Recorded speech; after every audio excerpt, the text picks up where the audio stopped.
एक लड़का gentleman, coat पहना, पैंट पहना, ससुराल गया। कहाँ गया भाई? बोलो भाई, अरे भाई बोलो भाई, कहाँ गया? बोलो भाई, ससुराल गया। एक बुढ़िया देखी क्या कि कोट पैंट नौजवान पहना है, बूट पहना है, चश्मा पहना है। वो बुढ़िया दौड़ती भी गई ये खत लेकर के। खत पहले जमाने की बात है, अभी ना मोबाइल है, वायरलेस है, खत का जमाना खत्म हो गया। वो बुढ़िया बोलिए बेटा रुक रुक रुक रुक। तो नौजवान खड़ा हो गया। क्या है मम्मी? बोला बेटा ये मेरा खत है, थोड़ा पढ़ के सुना दो, मेरा बेटा भेजा है दिल्ली से। ये नौजवान खत लिया और खत खोल के देख रहा, रोना शुरू कर दिया। ये नौजवान रोने लगा। तो ये नौजवान को जो रोते हुए देखी ना वो बुढ़िया समझी कि लगता मेरा बेटा को कुछ हो गया। वो बुढ़िया जारो कता रोने लगी। अब बुढ़िया रोई, उसकी बेटी आई वो भी रोने लगी, उसकी बहन आई वो भी रोने लगी। पता ये चला कि 10-12 औरत मिलके रो रही है, जारो कतार रो रही है। ये लड़का भी रो रहा है, बुढ़िया भी रो रही है। और कुर्बान जाओ नौजवानों, हो लोग जमा हो गए। लोगों ने पूछा भाई क्या हुआ, रोते क्यों हो? आखिर क्या हुआ? रोने का सबब क्या है? रोने की वजह क्या है? हुआ क्या है? तो बुढ़िया बोली कि ये मेरे बेटे का खत था, ये नौजवान को हम पढ़ने दिए हैं। ये नौजवान अब पता नहीं क्या पढ़ा नहीं पढ़ा, ये रोया तो हम लोग भी रो रहे हैं। लगता मेरा बेटा को कुछ बैग लो जो।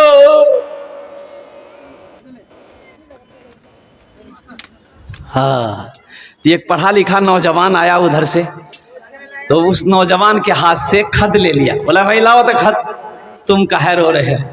तो खत को पढ़ा, उसमें लिखा था कि अम्मी हम दिल्ली में ठीक ठाक हैं, आपके नाम से हम 5000 रुपया लगा दिए हैं। ये पैसा जब पहुंच जाए, मिल जाए तो अच्छे से दवाई दारू भी कर लीजिएगा, अच्छे से खाइएगा पीजिएगा रहिएगा, आप मेरे लिए दुआ कीजिएगा, आपका बेटा मुन्ना।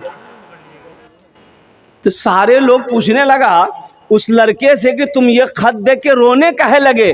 तो वो नौजवान कहने लगा मैं रोया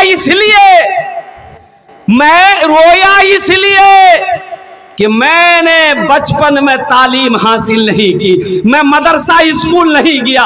काश मैं पढ़ा लिखा होता, मदरसा कॉलेज स्कूल गया होता, तो आज ये शर्मिंदगी ना उठानी पड़ती, ये खत पढ़कर हम तुम्हें सुना देते। इसलिए अपनी जिंदगी पर मैं रो रहा था, अपनी जिंदगी पे रो रहा था। इसलिए मुसलमानों, इसलिए नौजवानों, अल्हम्दुलिल्लाह एजुकेशन को फोकस करो, तालीम को फोकस करो। अल्हम्दुलिल्लाह एक हाथ में किताब हो, एक हाथ में कलम हो, ये होना चाहिए। अल्लाह के रसूल सल्लल्लाहु अलैहि वसल्लम ने इरशाद फरमाया तलबुल इल्म फरीदतुन अला कुल्li मुस्लिमती व मुस्लिमा। इल्म का तलब करना हर एक मुसलमान औरत और मर्द पर फर्ज है। भाई नमाज पढ़ना क्या है बोलिए? भाई बोलो भाई, नमाज पढ़ना क्या है बोलिए? अरे बोलो ना भाई, जोर से बोलो ना भाई। नमाज पढ़ना फर्ज है, रोजा रखना फर्ज है, अल्लाह ने दौलत दिया है, हज करना फर्ज है, अल्लाह ने कसरत के साथ माल दिया है, ज़कात निकालना फर्ज है। उसी तरीके से इल्म का हासिल करना, तालीम का हासिल करना, एजुकेशन का हासिल करना ये फर्ज है। जैसे 5 वक्त की नमाज पढ़ना फर्ज है, उसी तरीके से तालीम का हासिल करना हर एक मुसलमान औरत और मर्द दोनों पर फर्ज है। बताओ मेरे भाइयों, मेरे नौजवानों, अगर इससे गफलत बरतोगे, तालीम से दूर भागोगे, तालीम से अगर आप दूर जाओगे, बताओ गुजारा है? भाई गुजारा है? भाई गुजारा है? इसलिए मुसलमानों, नौजवानों, अपने बच्चे को तालीम दो, अपने बच्चे को तालीम दो। एक वक्त खाना खाओ, एक वक्त खाना खाओ, एक वक्त भूखा रह जाओ, जो पैसा बचे ना अपने बच्चे के पीछे लगाओ,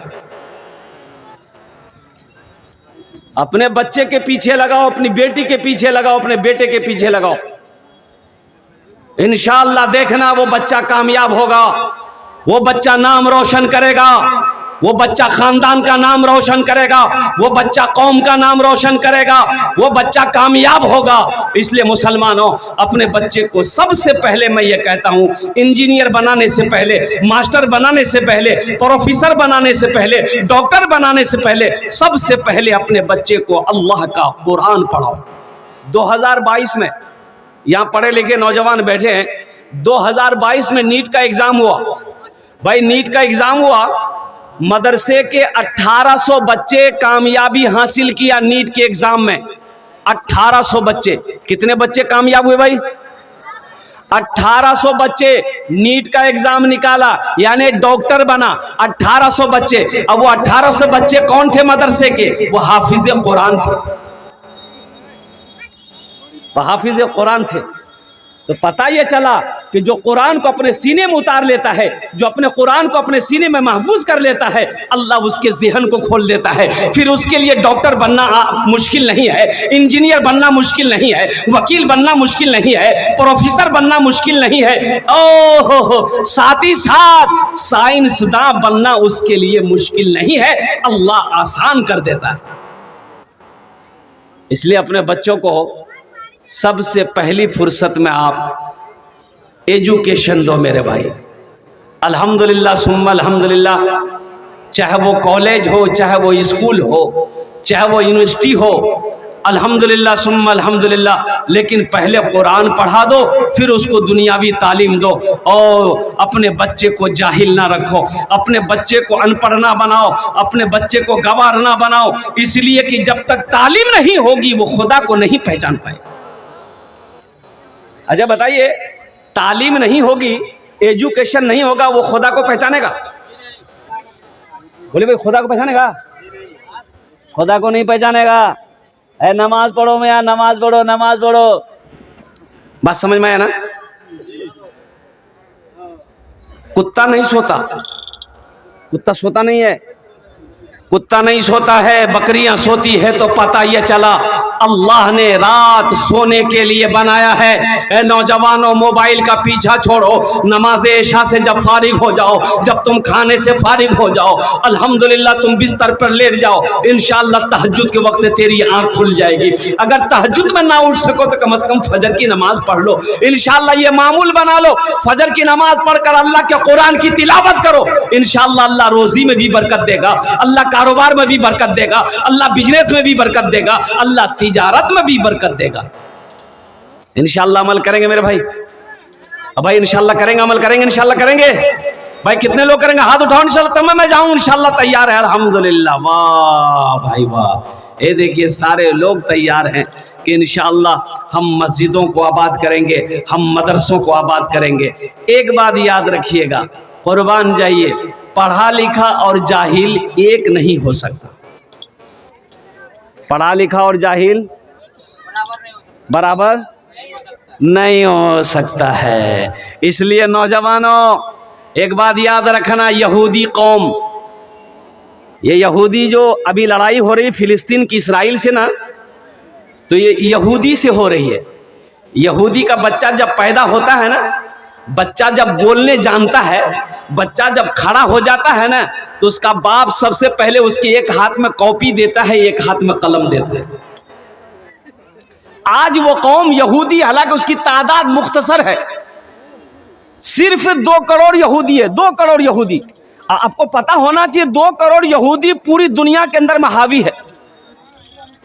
आखिर इसकी वजह क्या है?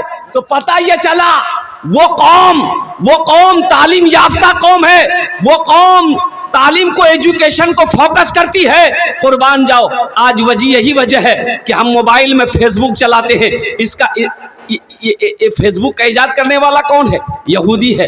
व्हाट्सएप है, इसका इजाद करने वाला कौन है? वो यहूदी है। और कुर्बान जाओ, वो एक क्रीम लगाते हैं, हम लोग एक क्रीम लगाते हैं ना, नौजवान लोग लगाता है, फेयर हेल्डर होल्डर, क्या नाम है? Fair lovely,